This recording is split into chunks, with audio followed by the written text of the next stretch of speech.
హిందూ పంచాంగం ప్రకారం పౌర్ణమి తిథి అత్యంత పుణ్యప్రదమైనది. 2026 సంవత్సరంలో మొదటి పౌర్ణమి పుష్యమాసం శుక్లపక్షంలో వస్తుంది. ఈ రోజున చంద్రుడు తన 16 కళలతో ఆకాశంలో ప్రకాశిస్తాడు. ఈ రోజున పవిత్ర నదులలో స్నానమాచరించి దానధర్మాలు చేసి సూర్యదేవునికి అర్ఘ్యం సమర్పించడం వల్ల విశేష ఫలితాలనిస్తుందని నమ్ముతారు.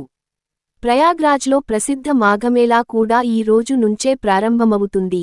ఇది భారతదేశ ముఖ్య ఆధ్యాత్మిక పండుగలలో ఒకటి. పుష్య పౌర్ణమిని హిందూ ధర్మంలో ఒక విశిష్ట పుణ్యతిథిగా పరిగణిస్తారు.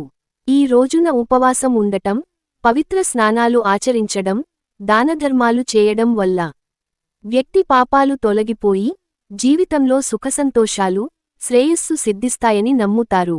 గంగా, యమున లేదా ఇతర పవిత్ర నదులలో స్నానం చేసి విష్ణువును పూజించి పేదలకు దానమివ్వడం ద్వారా జీవితంలోని అడ్డంకులు తొలగిపోతాయని విశ్వసిస్తారు.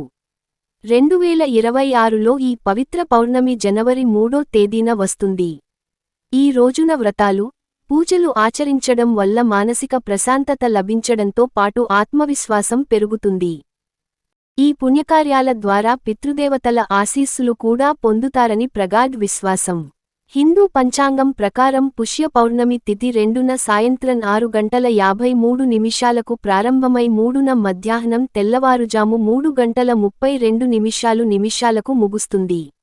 ఉదయ తిథి ఆధారంగా పుష్య పౌర్ణమి వ్రతాన్ని 3వ తేదీన శనివారం నాడు పాటిస్తారు. ఈ రోజున చంద్రుడు సాయంత్రం తెల్లవారుజాము 5:28 ఉదయిస్తాడు. పంచాంగం ప్రకారం పుష్య పౌర్ణమి రోజున బ్రహ్మ ముహూర్తంలో స్నానం చేసి దానధర్మాలు చేయడం అత్యంత శుభప్రదం. 3న ఈ ముహూర్తం తెల్లవారుజాము 5:25 నుండి ఉదయం 6:20 వరకు ఉంటుంది. అభిజిత్ ముహూర్తంలో కూడా దానధర్మాలు చేయవచ్చు. ఈ ముహూర్తం మధ్యాహ్నం 12:05 నుండి మధ్యాహ్నం 12:46 వరకు ఉంటుంది. మధ్యాహ్నం 12:05 నుండి మధ్యాహ్నం 12:46 వరకు ఉంటుంది. ఈ పవిత్ర తిథిలో చేసే దానం వ్యక్తి కష్టాలను దూరం చేసి జాతకంలోని ప్రతికూల గ్రహ ప్రభావాలను శాంతింపజేయడానికి ఉపకరిస్తుందని ధార్మిక విశ్వాసం. పౌర్ణమి రోజున తెల్లని రంగుకు సంబంధించిన వస్తువులను దానం చేయడం అత్యంత శుభప్రదంగా పరిగణిస్తారు. ఈ రోజున పాలు, బియ్యం, చక్కెర, వెండి, తెల్లని వస్త్రాలు, తెల్ల చందనం వంటివి దానంగా ఇవ్వవచ్చు. పాయసాన్ని ప్రసాదంగా పంచడం కూడా పుణ్యమే. నిస్సహాయులకు దుప్పట్లు, ఉన్ని వస్త్రాలు, బియ్యం, గోధుమలు, నువ్వులు, బెల్లం, నెయ్యి, పాలు దానమివ్వడం విశేష ఫలితాలనిస్తుంది. పుష్య పౌర్ణమి నాడు గురుపుష్య యోగం రావడం యాదృచ్ఛికమే అయినప్పటికీ ఈ రోజు లక్ష్మీ నారాయణుడిని ఆరాధించే మంచి జరుగుతుంది. అంతేకాకుండా మహాలక్ష్మీకి తామర పూలు, తెలుపు రంగు మిఠాయిలు సమర్పించండి.